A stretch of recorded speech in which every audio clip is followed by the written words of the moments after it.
सुप्रभात। कैसे हैं आप सभी? आशा करता हूँ आप सभी अच्छे होंगे।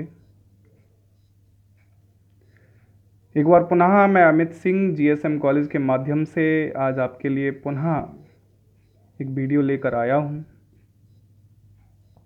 आज पुनः मैं आपके समक्ष जीव विज्ञान के एक बहुत ही महत्वपूर्ण टॉपिक के साथ उपस्थित हुआ हूँ। आज का हमारा टॉपिक क्लास 5 से लेकर 10th, 12th, BSc, MSc, DElEd एक ऐसा कॉमन टॉपिक है जो कॉमनली हमें सभी में देखने को और पढ़ने को मिलता है। आज का हमारा टॉपिक है सेल, कोशिका, the basic unit of life, अर्थात जीवन की आधारभूत इकाई।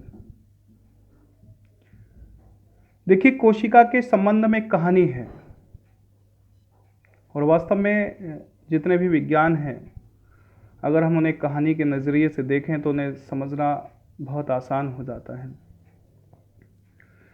एक हमारे जेहन में मन में एक प्रश्न उठता है कि कोशिका क्या है, सेल क्या है, सेल की उपयोगिता क्या है, ये जीवन क्या है, ये जीव क्या है। तो एक प्रश्न सामान्यतः हमसे पूछा जाता है कि जीव क्या है, तो उसका उत्तर होता है कि जिसके अंदर जीवन होता है वही जीव है।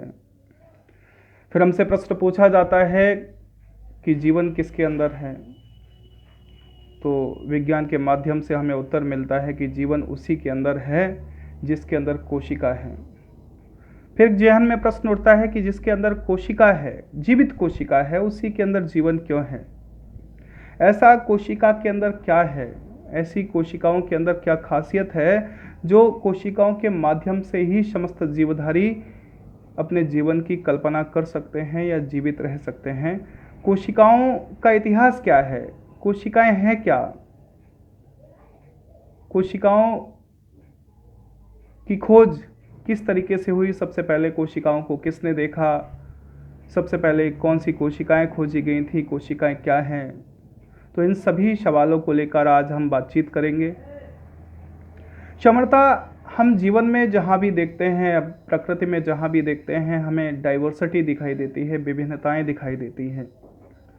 जहाँ जहाँ तक हमारी नज़र जाती है, हमें कहीं कीड़े मकोड़े दिखाई देते हैं, कहीं पशु दिखाई देते हैं, कहीं पक्षी दिखाई देते हैं, समुद्र की अजीब दुनिया है, सिलेंट्रेट्स दिखाई देते हैं, स्पंज दिखाई देते हैं, मछलियाँ दिखाई देती हैं, बड़े बड़े हाथी दिखाई देते हैं, ब्लू व्हेल दिखाई देती हैं।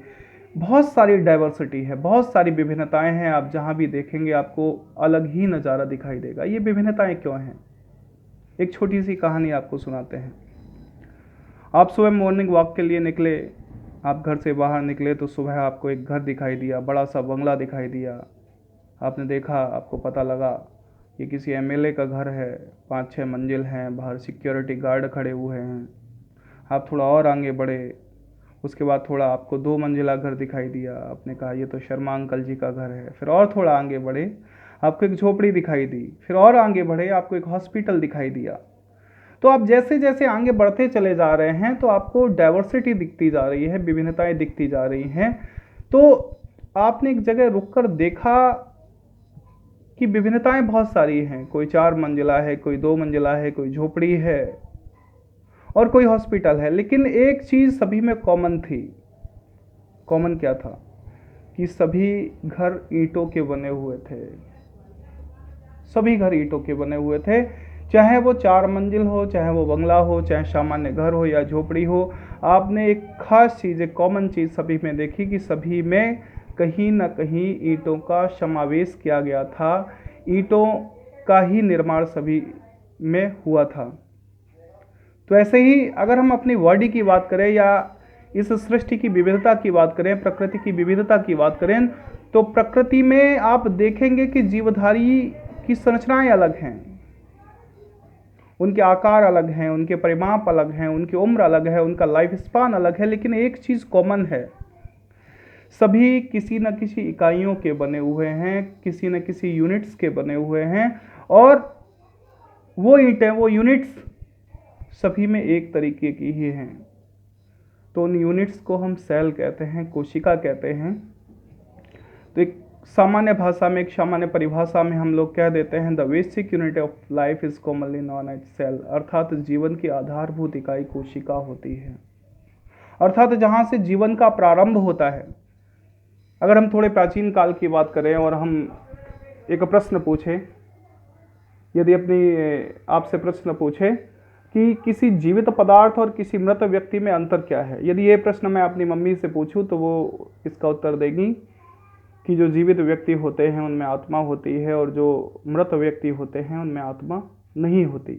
लेकिन अगर आज वैज्ञानिक भाषा में इस प्रश्न का उत्तर ढूंढा जाए या इस प्रश्न के उत्तर की बात की जाए तो विज्ञान हमें बताता है कि जीवित व्यक्ति और मृत व्यक्ति में सिर्फ एक ही अंतर है कि जीवित व्यक्ति में कोशिकाएं जीवित होती हैं, अपना कार्य करती हैं, और मृत व्यक्तियों में या मृत पदार्थों में या मृत वस्तुओं में जीवित कोशिकाएं नहीं पाई जाती। अर्थात सीधी सी बात है, जीवन और मृत्यु के बीच में अगर कोई डिवाइडेशन है, अगर कोई पार्टीशन है, अगर कोई फंक्शन है, अगर कोई इकाई है तो वो सेल है, कोशिका है। कहा जाता है कि कोशिका किसी भी जीवधारी के शरीर की संरचनात्मक एवं क्रियात्मक इकाई होती है।